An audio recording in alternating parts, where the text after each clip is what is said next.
بسم الله الرحمن الرحيم. السلام عليكم ورحمة الله تعالى وبركاته. Bonjour à tous, j'espère que vous allez bien. Donc, je me présente d'abord. Je suis Madame Belkouachi Nour.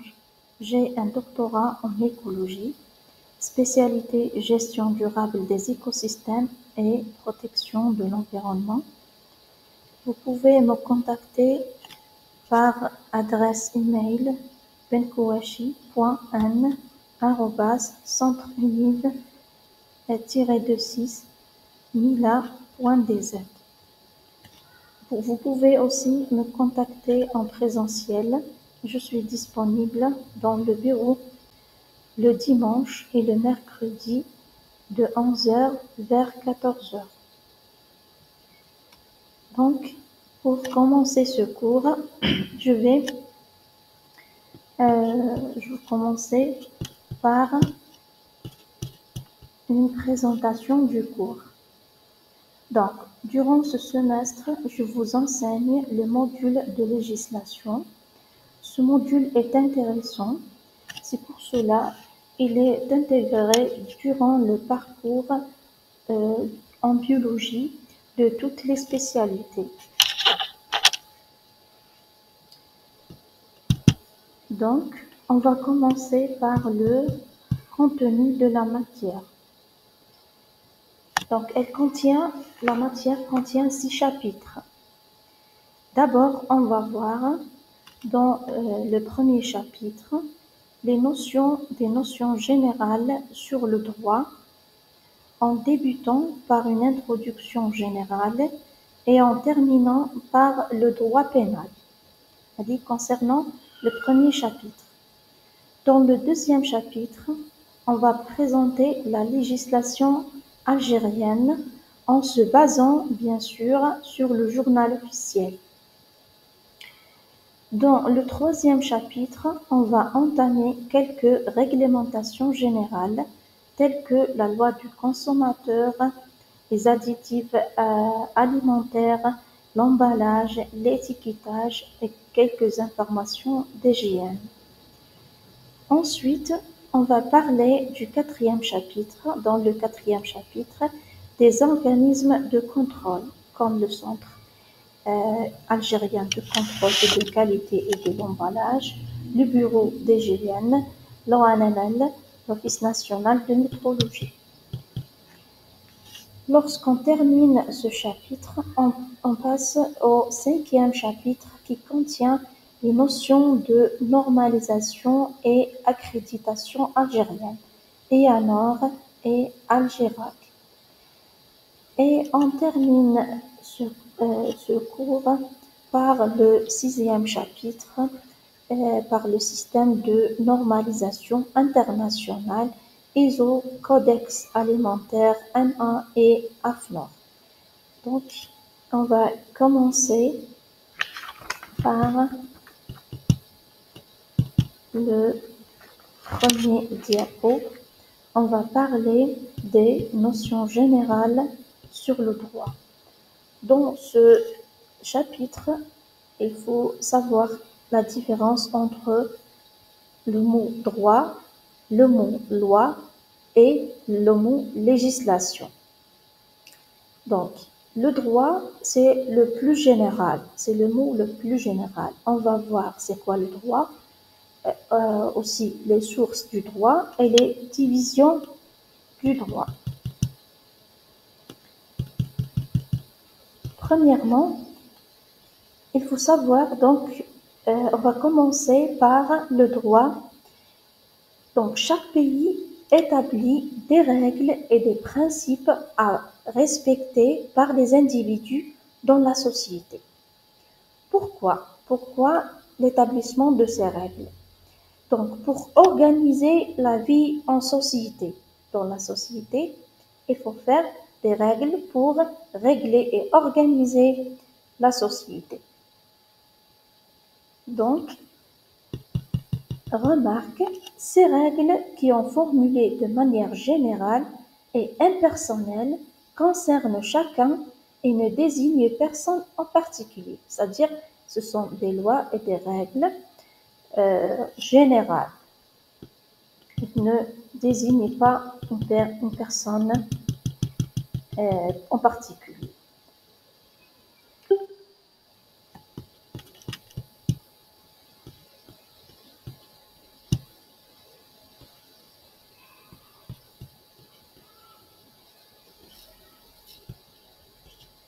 Donc, le sens du droit. Le droit se divise en droit objectif et subjectif. Right and law. Donc, on entend par subjectif le droit subjectif, les prérogatives dont une personne est titulaire, c'est-à-dire les attributs, les avantages ou les faveurs qu'une personne est titulaire. Donc, c'est concernant le droit subjectif. Et le droit objectif, c'est l'ensemble des règles juridiques. L'ensemble des règles juridiques attribuées par le pouvoir législatif. Ici en Algérie, le pouvoir législatif algérien. On passe aux sources de droit. On a 4 sources de droit. Donc, le droit, la législation réglementaire, le droit musulman, les uns et les coutumes, les règlements du droit naturel et des règles d'équité. C'est-à-dire, pour appliquer le droit dans un pays, il faut savoir les sources, de ce droit. Donc, les 4 sources, on commence par la législation algérienne. La législation algérienne, c'est le pouvoir législatif de l'État qui va établir les lois et les réglementations. Deuxièmement, le droit musulman. Donc, vous savez que nous sommes dans un pays musulman. Il fallait revenir au Coran et à Sunna comme référence pour organiser notre vie sociale, surtout pour le droit de la famille et des successions. Donc, troisièmement, les réglementations du droit naturel et des règles de l'équité. Donc, c'est-à-dire, si on ne trouve pas le texte juridique clair sur un cas précis, on se référencie sur la logique, à la logique et l'équité de la société. D'accord? Donc, quatrièmement, les coutumes et les traditions. Les coutumes et les traditions, c'est la dernière source du droit. Donc, chaque pays a ses propres coutumes et traditions pour résoudre certains problèmes.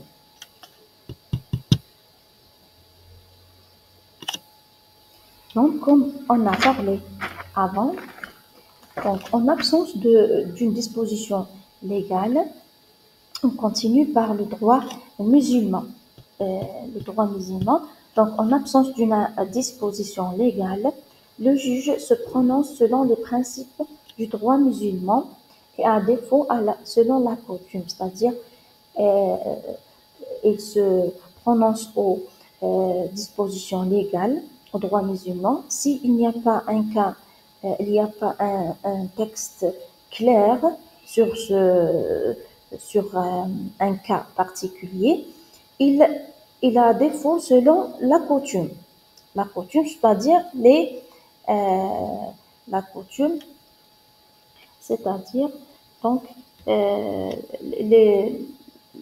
العرف كما نقولوا احنا في الإسلام العرف في اللغة تاعنا العرف. Le cas échéant, il a recours au droit naturel, bien la logique et aux règles de l'équité, c'est-à-dire donc on va parler des sources du droit. Les principaux sources qui sont, donc on a 4 sources principaux du droit musulman, qui sont le Coran, le Sunna, l'Ijtihad et dernièrement l'analogie. C'est quoi l'analogie?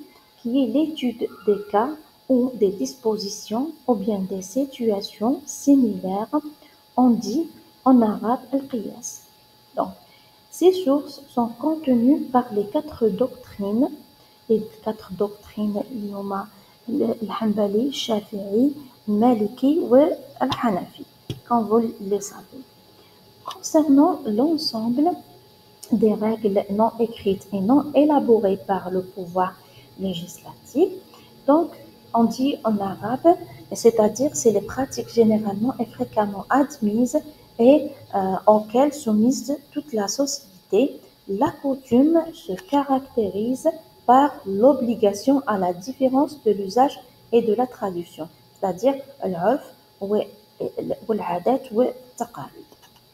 Donc, concernant les sources de droit, on va commencer par notre cours qui est la législation. Les sources du droit, le premier source du droit est la législation. Donc, c'est le deuxième source du droit. Donc, la différence entre, on a dit que la différence entre loi, droit et législation, c'est que la loi dérive de la législation. Et la législation, c'est une source du droit. C'est ça la différence entre les trois mots.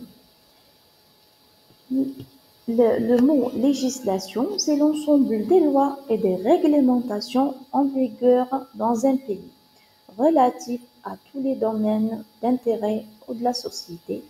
Donc, ce sont les lois et les règlements qu'un pays peut les attribuer dans des textes, comme en Algérie, on dit, c'est la référence de la législation, c'est le journal officiel algérien.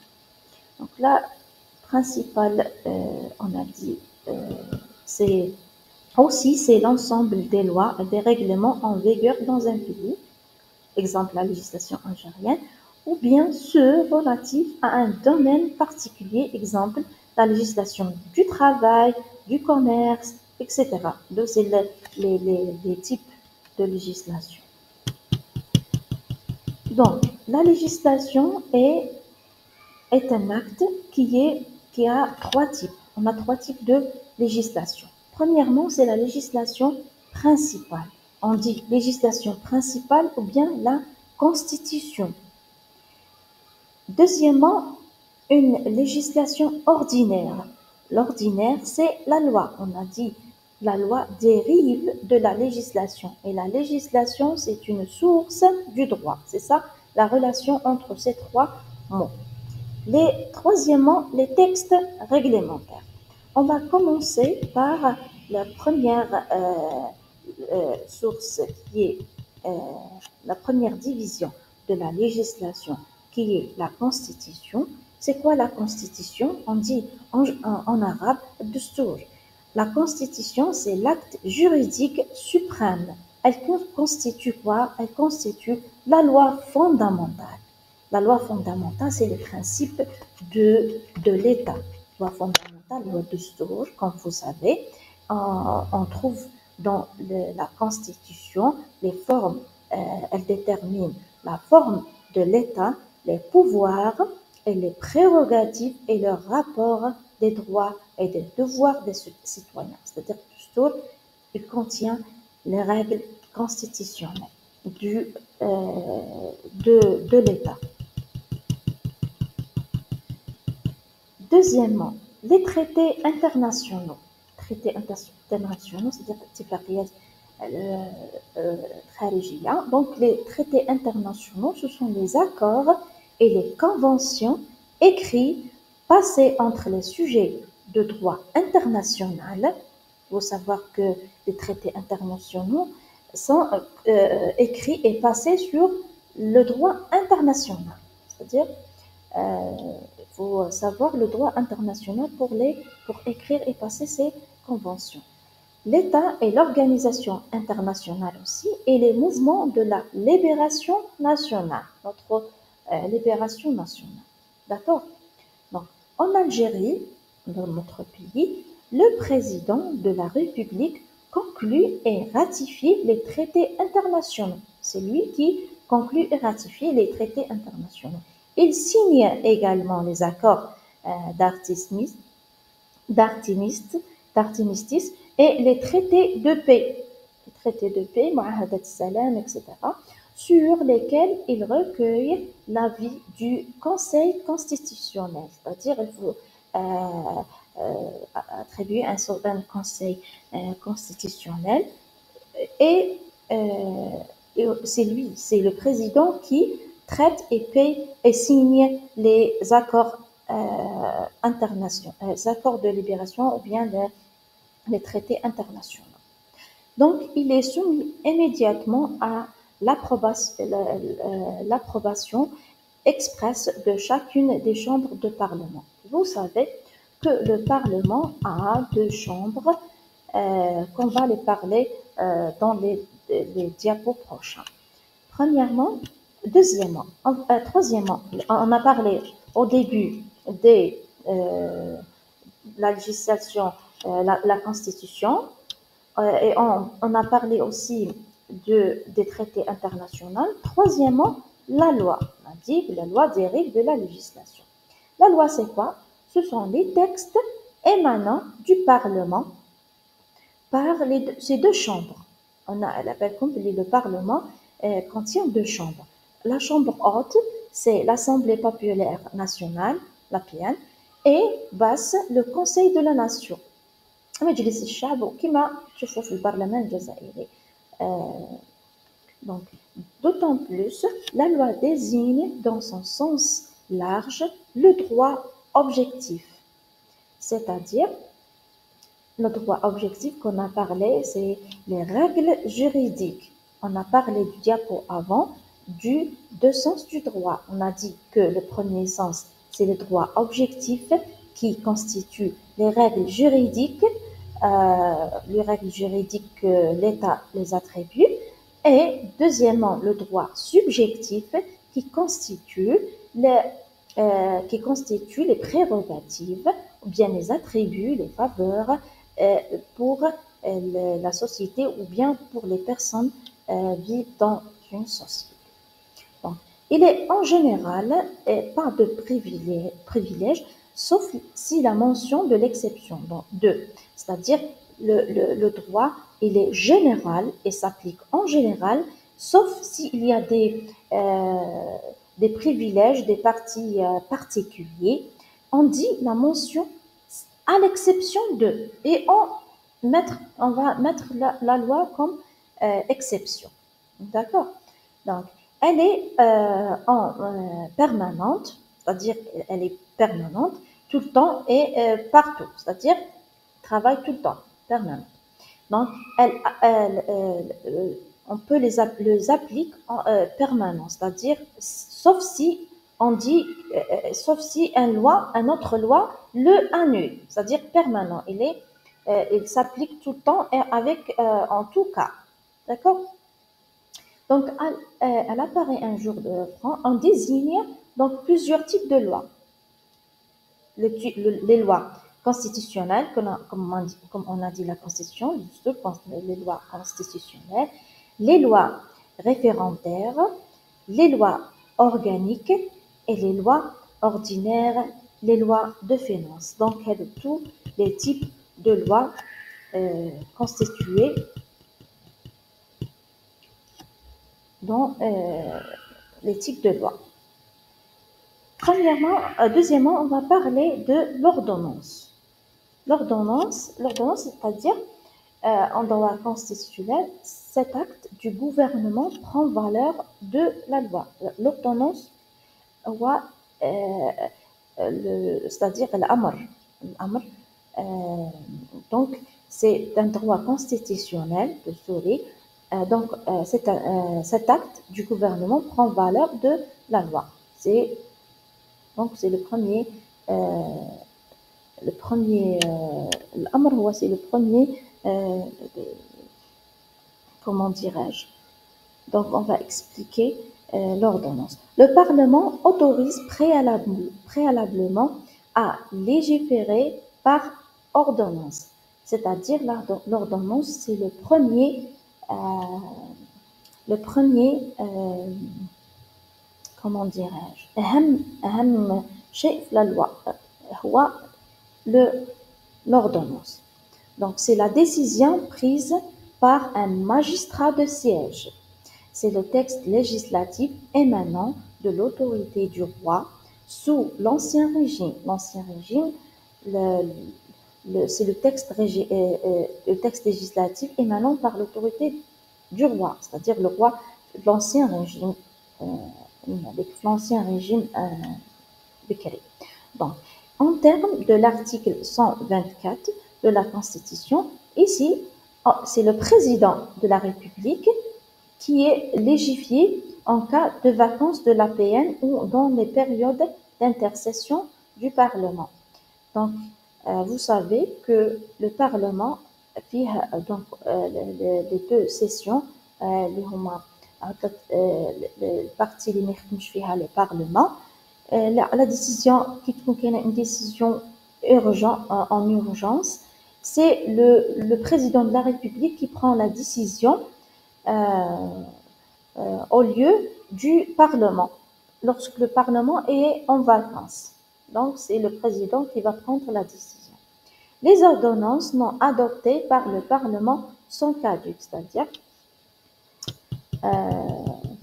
les ordonnances non adaptées, c'est qui sont adaptées par le président de la République. Quatrièmement, bien cinquièmement, le décret. Le décret, les voies al-qara. Le décret, c'est un acte exécutoire à portée générale ou individuelle pris par le président de la République ou par le ministre qui exerce le pouvoir réglementaire. Donc le décret يجي تحت la loi. احنا نحكيو على par ordonnance. Les notions هادو راهم من الأهم إلى المهم. Donc le décret يجي après la loi, après l'ordonnance. Le décret, donc, il est pris par le président de la République ou par le Premier ministre qui exerce le pouvoir réglementaire. Le président de la République signe les décrets présidentiels et le Premier ministre signe les décrets exécutifs après approbation du président de la République. Donc, c'est une décision du gouvernement prise par décret. C'est une volonté de puissance supérieure, c'est-à-dire le décret il est pris par le président ou bien par le ministre, le Premier ministre. Sixièmement, l'arrêté. L'arrêté, c'est une décision exécutoire à portée générale ou individuelle d'un ou plusieurs ministres, c'est-à-dire l'arrêté on trouve l'arrêté ministériel ou interministériel, c'est-à-dire ministériel, un seul ministre qui peut prendre la décision de l'arrêté, ou bien plusieurs ministres qui sont en accord et prend la décision pour exécuter un arrêté. Ou d'autres arrêtés administratifs, on trouve les arrêtés administratifs au niveau de la wilaya, c'est le wali qui va prendre la décision d'un arrêté.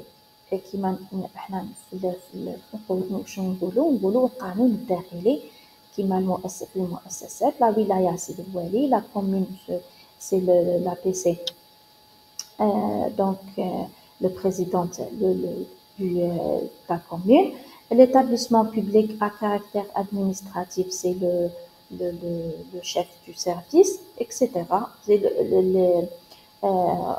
comme l'université, c'est Mudir Jamia, donc le directeur, etc. C'est le directeur des autorités administratives qui prend la décision pour faire des décisions exécutoires de l'arrêté.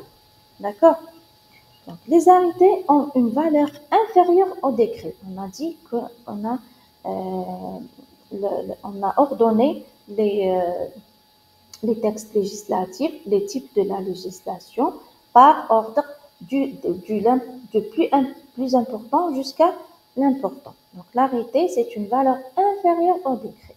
D'accord? Donc, il intervient pour régler les détails de l'organisation. Pourquoi il est inférieur? Parce que la décision exécutoire de l'arrêté, du décret elle est prise par les ministres, un ministre ou plusieurs ministres ou bien le président de la République. Et l'arrêté, la décision est prise par les directeurs des sociétés et des établissements à caractère public, à caractère administratif. Donc, il intervient pour régler les détails d'organisation ou de fonctionnement ou pour prononcer des nominations individuelles. Donc, la circulaire. Aussi, la circulaire, il est un peu important que l'arrêté.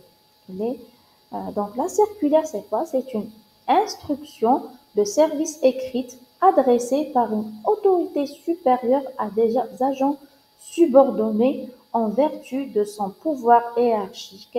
Elle est souvent de durée limitée, c'est-à-dire c'est une instruction de service écrite, c'est-à-dire elle est écrite pour appliquer dans les autorités, comme on a dit, la wilaya, au directeur. C'est une instruction d'une autorité supérieure. Elle s'applique dans un temps limité, d'une durée limitée, jouant un rôle majeur dans les relations de l'administration avec les administrés. Les circulaires décrivent notes de service et instructions s'adressent en particulier aux fonctionnaires dépendant des ministres et rassemblant des informations et des explications sur la façon d'interpréter ou d'appliquer en pratique les lois. Donc, le circulaire, lorsque la loi, le texte juridique de la loi ou du décret ou de l'arrêté n'est pas clair, donc la circulaire vient pour éclairer ou bien pour préciser une note dans la loi ou dans le décret ou bien dans l'arrêté. C'est une explication, c'est-à-dire c'est une petite explication des lois ou décrets ou d'arrêtés. Donc ce sont des documents internes à l'administration communicables en général au public. Donc, le public les savoir. On passe maintenant à la pyramide de la hiérarchie de la législation. Ce sont des normes conçues par Hans Kelsen. C'est-à-dire c'est un savant qui a dessiné ou bien qui a fait les normes selon un pyramide, et c'est mieux, on le nomme le pyramide de Hans Kelsen. Donc cette pyramide, c'est une pyramide de normes dont la cohérence est assurée par la conformité de chacune d'elles à celle qui est lui supérieure. C'est-à-dire, il a fait cette pyramide dont la base, c'est les lois et les blocs réglementaires, c'est-à-dire la Constitution, les lois réglementaires d'un pays, d'un État. Ensuite, il vient le bloc de la légalité, c'est un peu important que le bloc réglementaire. Ensuite, les traités internationaux ou bien les blocs de conventionnalité, c'est-à-dire aussi il est un peu important que le bloc de la légalité. Ensuite vient la constitution et les blocs de constitutionnalité. C'est cette pyramide, donc dans l'ordre générique, elle n'est pas un système de normes juridiques placées toutes en même rang, c'est-à-dire chaque bloc place d'un rang bien spécifique. Donc, mais un édifice à plusieurs étages superposés, donc c'est une pyramide hiérarchique formée, pour ainsi dire, d'un certain nombre d'étages ou couches de normes juridiques. Enseignant, c'est le pyramide de Hans Kelsen, qui est un juriste austro-américain. On passe aux divisions du droit. Deuxièmement, on a parlé premièrement des sources de droit. Deuxièmement, les divisions du droit. Division du droit, on trouve deux types de division. On a le droit public et le droit privé.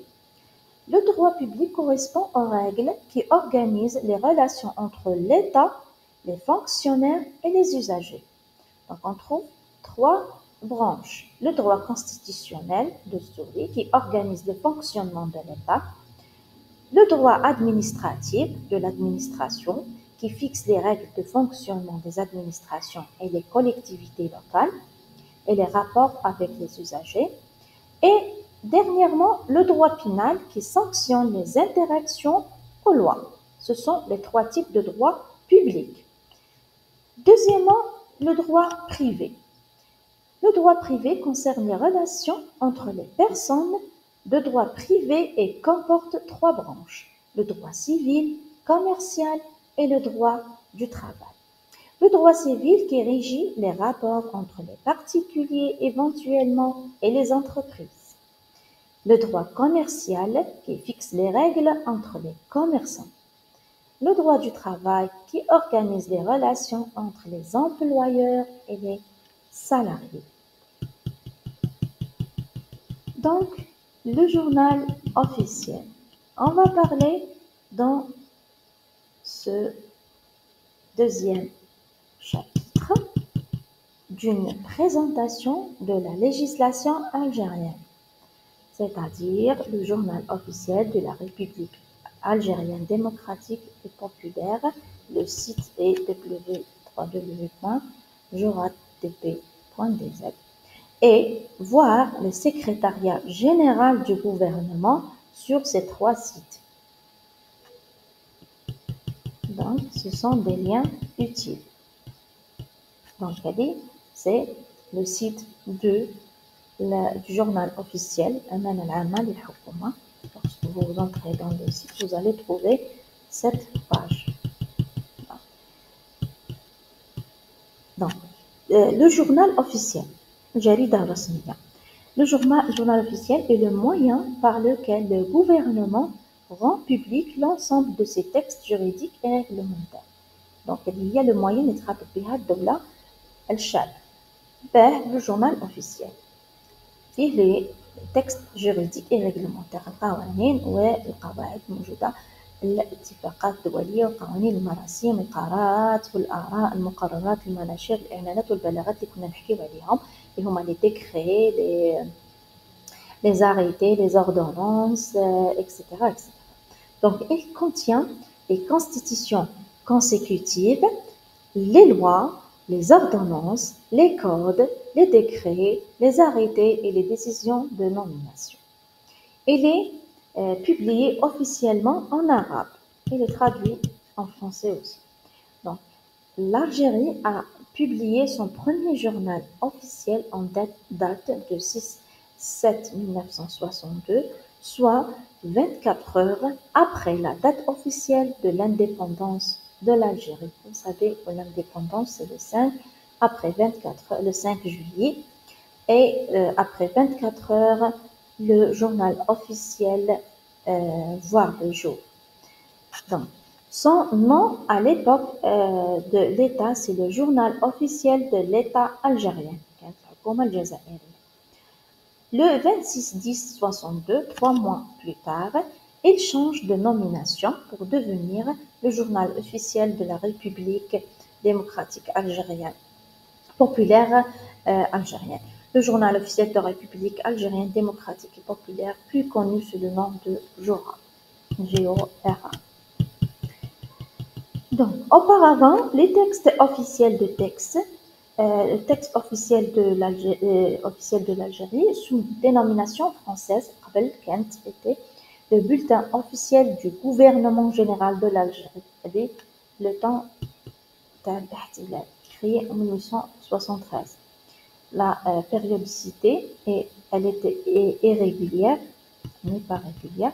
L'un des plus importants numéros de l'année est celui contenant le texte de la loi des finances de l'année à revenir, aussi ainsi les éventuels des lois des finances complémentaires. Vous savez, chaque année, on attend le numéro de l'année de la loi des finances. Donc, chaque année, en l'avant. C'est le plus important numéro dans le journal officiel. Le journal officiel a été placé sous la responsabilité du SGG, un secrétariat général du gouvernement. SGG. Il y a la secrétariat, c'est un organe permanent de la présidence de la République chargé essentiellement de la coordination de l'activité juridique gouvernementale, c'est-à-dire la coordination entre les différents organismes, entre le Parlement, entre le président de la République, entre les ministres. C'est la coordination, c'est la secrétariat qui fait la coordination entre tous ces gens ou ces personnes pour faire l'activité juridique gouvernementale. Il constitue la base de l'organisation de l'activité normative de l'État. C'est-à-dire, c'est une secrétariat, elle contient le tout. Procédure, elle contient aussi les procédures et les aspects d'élaboration des textes législatifs, comment on va prendre les textes législatifs ou bien comment on va appliquer ou élaborer les textes législatifs. Il faut revenir au secrétariat pour savoir comment on va élaborer des textes juridiques, législatifs et réglementaires en termes de technique, de rédaction juridique, de terminologie, de respect des normes et des procédures de consultation interministérielle. C'est-à-dire, là, on trouve dans le secrétariat toutes les normes et les procédures à consulter avant de faire un texte législatif. Donc, ces missions, c'est quoi? Elle a plusieurs missions. Premièrement, elle assure le contrôle et la conformité des projets et des lois et des règlements et la coordination juridique de l'activité gouvernementale. C'est-à-dire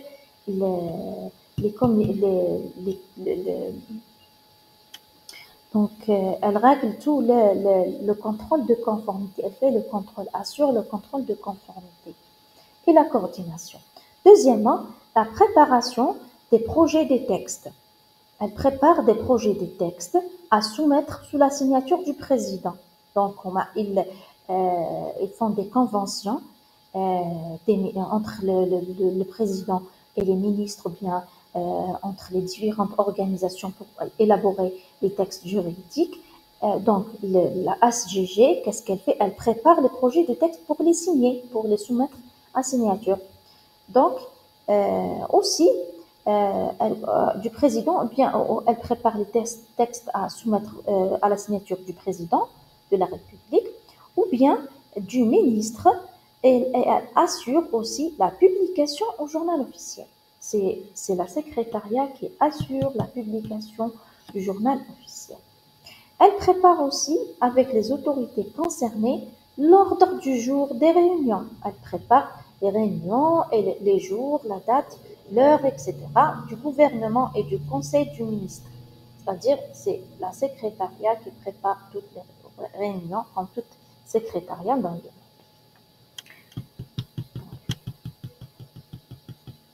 Elle participe aussi aux réunions du gouvernement.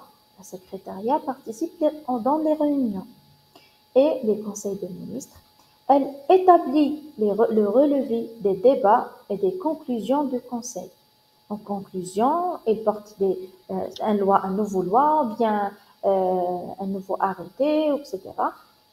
Et elle établit le relevé de débat, le relevé des ministres, donc assurer la conservation et diffuser les décisions d'arrêté aux membres du gouvernement. Elle diffuse aussi les informations et les décisions des arrêtés, elle diffuse au gouvernement et aux ministres du gouvernement. Qu'est-ce qu'elle fait aussi? Elle suit toutes les étapes de la procédure législative, notamment la transmission au Parlement des projets et des lois du gouvernement, la réception et le traitement des propositions de loi et de Parlement, la mise en œuvre du pouvoir constitutionnel du président de la République en matière saisine du Conseil constitutionnel. C'est-à-dire, elle a plusieurs missions. Un secrétariat, elle a plusieurs missions. Donc, les références des textes. Comment référencier le texte réglementaire? Donc, les textes réglementaires, ils sont un exemple. On va prendre la Constitution algérienne, le journal officiel, la loi 83 du 3 février 1983 relative à la protection de l'environnement. C'est une loi comme exemple. Donc, l'objectif de cette loi, c'est la mise en œuvre d'une politique nationale de la protection de l'environnement. C'est-à-dire, il assure la protection, restauration et valorisation des ressources naturelles, la prévention et lutte contre toute forme de pollution et nuisance, l'amélioration du cadre et de qualité de vie. Donc, cette loi édicte les principaux généraux couvrant les principaux aspects de la protection de l'environnement, qui est la faune et la flore, c'est-à-dire la végétation et les animaux, la faune et la flore, réserves naturelles, parcs nationaux, c'est des exemples, les milieux récepteurs qui sont l'atmosphère, l'eau et la mer, et les nuisances qui sont générées par les installations classées comme les déchets, la radioactivité, les substances chimiques et les bruits, c'est-à-dire les nuisances générées qui affectent la sécurité de l'homme. Il faut savoir que c'est une loi fondamentale qui est bien précise et qui génère les principaux aspects de la protection de l'environnement. Donc, on termine ce cours aujourd'hui à 7 points ici. Je vais vous voir la semaine prochaine en continuant le deuxième chapitre. Merci à vous et merci à votre